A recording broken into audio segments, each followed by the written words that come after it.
Hello everybody, it's Stuart A. Swordlow. And Janet Diane Moria Swordlow. And this is another Expansions News podcast, and actually like an addendum. It's an expansion to the Expansion News podcast because I have a story that's going to take a little bit of time to tell you about, but it was interesting enough that I want to spend just a little bit extra few minutes with it.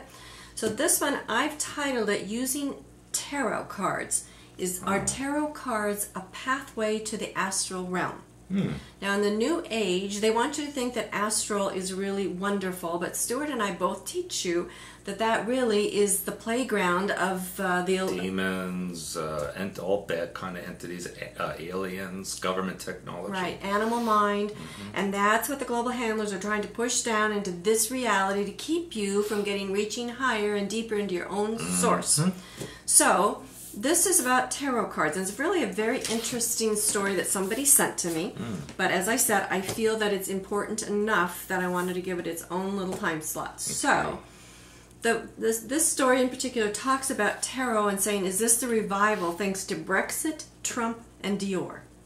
Now, how are they going to... Odd combination. Isn't it, though?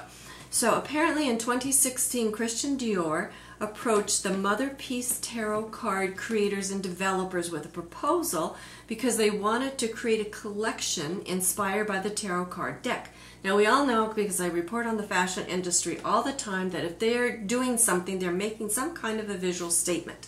So the cards that they chose to put on their fashion creations are the Five of Swords, the Priestess of Wands, and the Death card. Now, those are real cards. Yes, those are cards, tarot cards. In this deck, Mother Peace Tarot cards.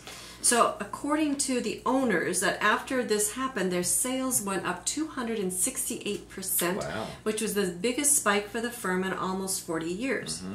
Now, also, according to the U.S. Game System, a publisher of tarot games, sales across the industry were up by 30% in 2017. And again, the creator of the Mother Peace cards said, says that our societies are going through an extreme sense of alienation, mentioning Donald Trump's presidential victory in the U.S. as well as the rise of far-right groups, violence, and misogyny. Which I reported on the last podcast. People are lonely and angry. Tarot helps them to cope with insecurity in these difficult times. Now, a sociologist at the University of Athabasca in Canada, that's a name, named Mike Sostrick, agrees because, believe it or not, he's a professor who studies tarot, human spirituality, and the occult.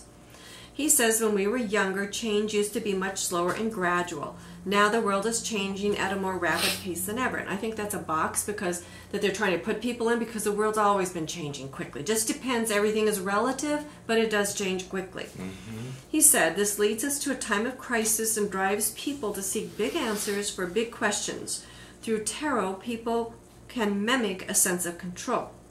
And according to this professor, he said many people now are finding it hard to relate to traditional religions, which often carry patriarchal values and are therefore turning to alternative belief systems. This is the same thing that they said in the 60s with the New Age, but now they're giving it another spin.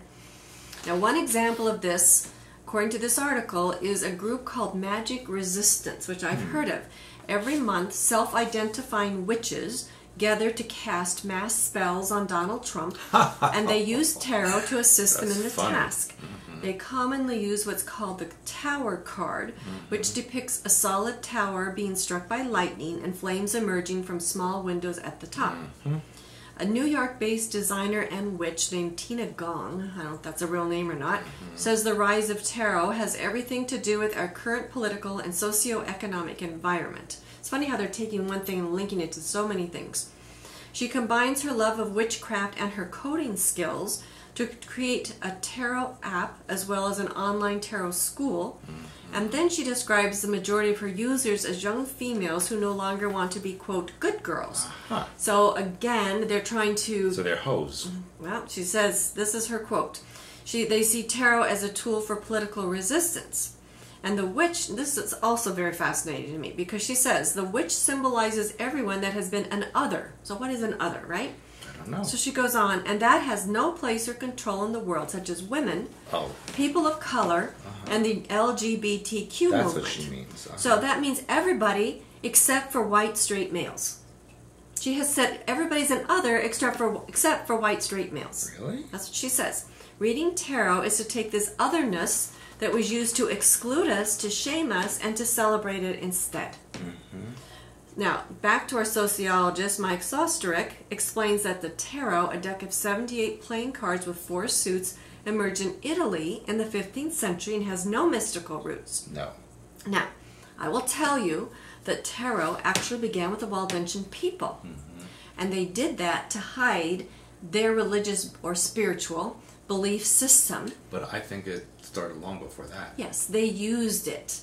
They were the ones that actually created it and used it, and they're given actually credit in the history books. But he's also noting that it was that emerged in Italy. He didn't say it began, it emerged. And then he goes on to say, during the transformation from feudalism to capitalism, the ruling classes used tarot to gamify the civilization building process. The cards guided people about the new roles in society. They helped the ruling classes to mobilize and manage the masses. However, in times of rapid global change, which again I'm telling you that's a relevant thing, tarot has transformed into a tonic for those feeling insecure about their futures, including the rich and famous. Jane Wallace, who's a founder of Psychic Sisters, has done readings for the American celebrity, if that's what you want to call her, Kim Kardashian West, and has been on the show Keeping Up with the Kardashians. She says that the UK's decision to leave the European Union brought new business her way. We have been very busy, but it's particularly hectic since the last year. Since Brexit, most businesses in London are worried about their economic future. Should be. I've had bankers and people in finance coming for business advice. And then it goes on to say that tarot's practitioners may not have reversed political decisions, but the practice remains an important self-care tool for millions. Because Tina Gong, says, we just had our clock going off, control lies within, not without. Tarot is to reclaim that control when we feel we lack it. Now, I will tell you that, again, they're trying to find a frequency and get into everybody's mind. So while I have no problem with tarot in general, and there are some practitioners who do use it correctly, I would say, but generally, people don't know what they're doing, and they don't know. And I, in my classes, teach people how to read sticks and stones, because everything that's external from you is a reflection of what's going on inside. And that's why tarot cards work, or sticks and stones, or bones, or anything else that you want to read.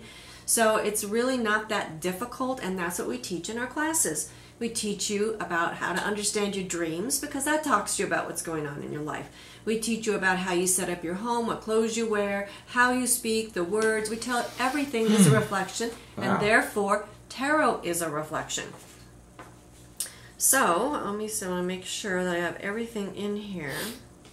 Oh, I just wanted to remind people that I do have the article out called What is the Astral Realm, and I've been posting a few of those sections on the Facebook pages. So, you need to know what you're doing, but don't get sucked in by these things.